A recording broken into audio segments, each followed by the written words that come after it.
Somber Teacup Chronicles presents Arcane Academia.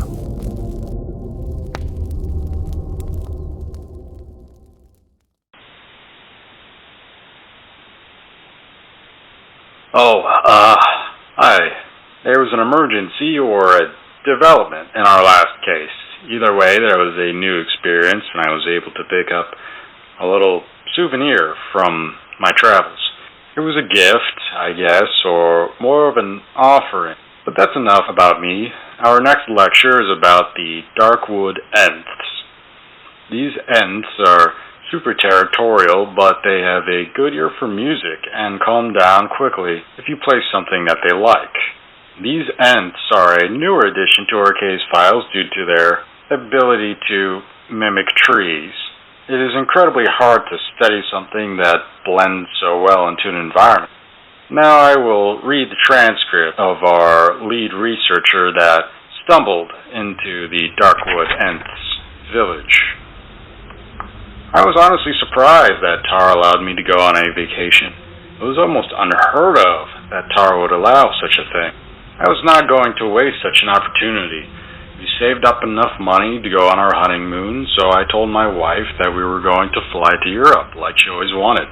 She was so happy when I told her the news, she practically jumped into my arms. We spent all day packing and booked flights immediately. I knew that the deal was too good to be true because the next morning I received a call from Tar. They gave me the usual company spiel, and they told me that they have been receiving some unusual activity in Greece. I told my wife about the situation, and she was a little disappointed at first, but when I told her where we were going, she was still pretty happy. After all, it was Europe. The ride to the airport was not that eventful. We checked our bags and waited for us to board the plane. We slept on the long flight and watched a couple movies when we woke up. Turbulence was a bit challenging and made sleep almost impossible, but the staff did their best to accommodate us. We arrived in Greece, and I was surprised to find that someone was waiting for us already. We got our bags, and then a strange man in sunglasses and a floral t-shirt whistled for us to come over. He did not look like Tar or Staff University. I wondered who sent him, and we entered the car and took our things to the hotel where we would be staying. The strange man seemed to walk a little weird. It was almost as if he was trying to figure out how to walk. He was almost always looking at his feet. We checked into the hotel. I went looking for the strange man, but he had vanished into thin air. I asked the front desk about the man who had just walked into the building with us. The woman at the desk seemed confused at first. She asked what the man looked like, and I described him to her. She chuckled a little. She told me that was Dave, the local drunk, and we were lucky to get out of his car alive. I gave her a fake smile and took our room keys. I helped my wife to our room, and we began to unpack. When I opened the case, I saw there was something that did not belong. I pulled out an old book, flashlight, camping gear, a camera, a music box, and a strange letter. The letter was sealed with wax. There was a strange crest, like a dragon holding its tail in its mouth, and a big, fancy V in the center. I was not exactly sure who the letter was intended for, but I had a feeling that it wasn't meant for me. I received the call that I was dreading later that day. Tar told me that there was a small team that would be taking care of me and making sure that I got to the designated area later that week. I felt a bit sick hearing that. I tried to push the thoughts to the back of my mind about what the creature or thing might be, and tried to focus on having a good time with my wife. We spent almost no time in our hotel, and I enjoyed seeing all the sights that we could. We're having the time of our lives, but inevitably that call arrived, and I had to put our vacation on hold.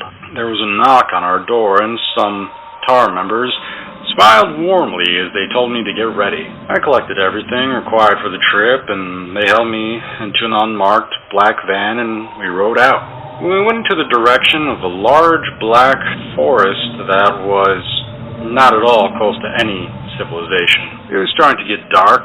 The only lights that were lighting up the road were the ones from our van. We stopped the car and found a building that was pretty much run down. I could see that there was a small group of people beginning to walk into the forest. A long-haired man stopped in front of our car and waved us where to park. We got out of the car and the driver began to talk to the long-haired man. He began to nod and occasionally glanced at me. I was a bit concerned, but the man gave me the thumbs up and I began to be escorted out of the truck. Apparently, Tar had informed the man that I was a late camper and it was important I got on this trip. They slipped him some hush money to get around the paperwork. The long-haired man asked me a lot of questions and tried to act friendly. He wondered if I was a spy. I laughed and told him the typical Tar lie, and I could tell that he did not entirely believe me. More importantly, he was not going to ask any more questions. It began to drizzle a bit as we got further along into the forest. The guide looked confused and people began to pick up their pace. I looked at my phone and saw that there was not supposed to be a cloud in sight. We began to move faster and faster through the forest. I was exhausted, wet, and the weather had magically picked up. I was worried that the letter that I was carrying was going to be destroyed. We eventually stopped and began to set up our shelter as quick as possible. There was a lot of shouting and we began to set up our tents. I was able to get mine up with a little bit of effort and crawled inside and closed the flaps to keep the rain outside. I was surprised to find a fresh pair of clothes inside my camping bag. Changed into them and heard the rain begin to die down. I pointed my flashlight outside as the rain died down. Many of the other campers set up their tents and were glad that the rain had subsided. People began to huddle in large groups around the flashlights and began to drink and socialize. I joined them and tried to make the most of the situation. I made sure to keep the music box, the flashlight, camera, and the letter on my person at all times. People did try to get a little too friendly with me when they wanted to know what my job was. I told lie after lie, and I was going to tell another lie and told them I was a photographer, but I heard a crack of a branch deep in the woods, and I turned my attention towards the sound. I turned my flashlight and saw the glint of someone's eye reacting to the light before the figure disappeared. There was a large gasp that came from some of the people in the group, and I could tell that I was not the only one who saw it. I stood up and began to walk through the forest. Some people followed me, wanting to get a better look. I took out the camera and began to record. Some of the others followed boldly and began to lead the group. I looked through the camera and saw figures moving in the dark. They looked inhuman. Shadows began to dance around us, almost in a taunting manner. Before I knew it, we were completely surrounded. Then I heard it. It was a strange but familiar voice.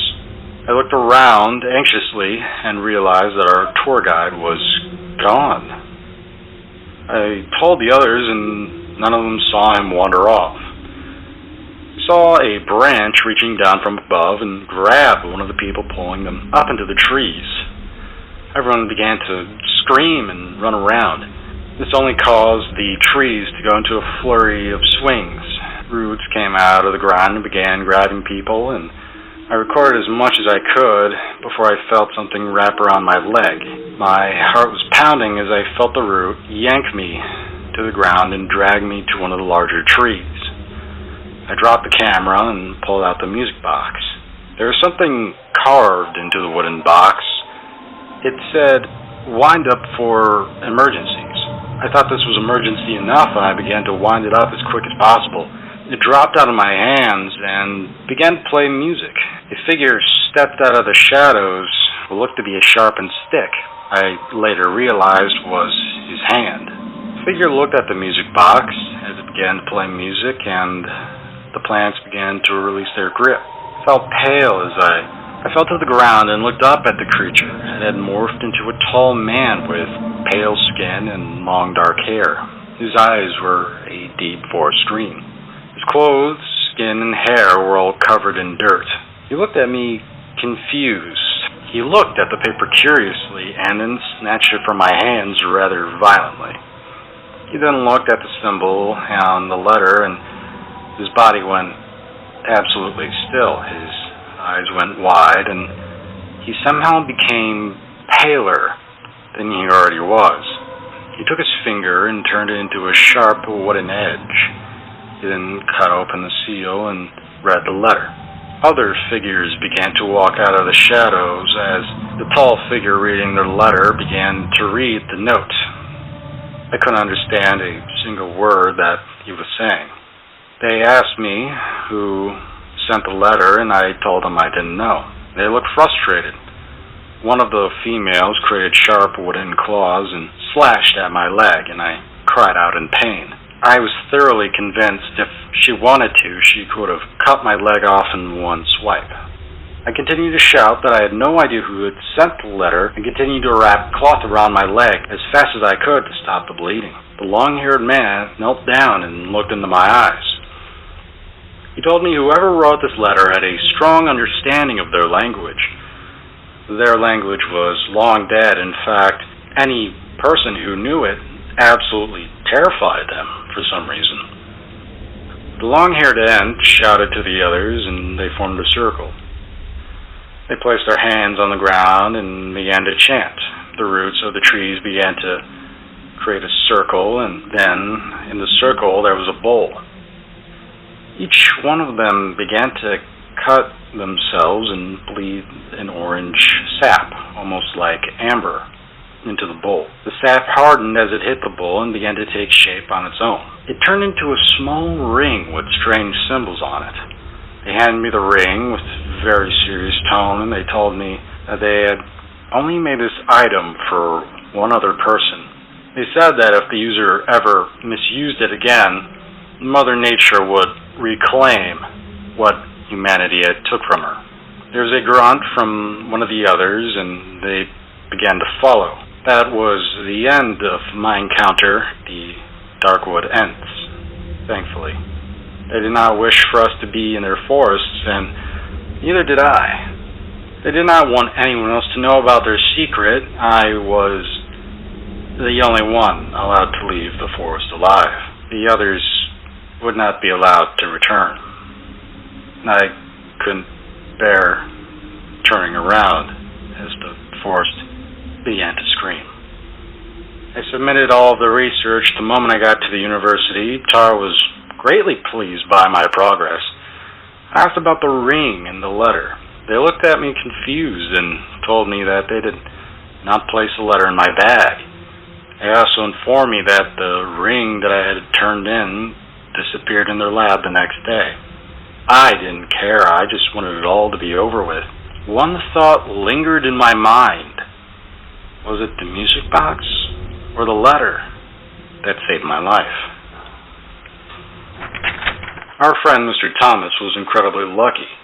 Those that venture into the dark woods often do not come out in one piece. I was relieved when he returned with all of his recordings. Again, I am not allowed to interact with entities, but indirectly is another matter. As you know, ants are mostly peaceful race. The older and more secluded relatives do not share same niceties.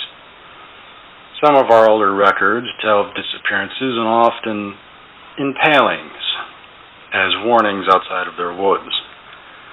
Before you go, can any of you tell me if you visited my office last week?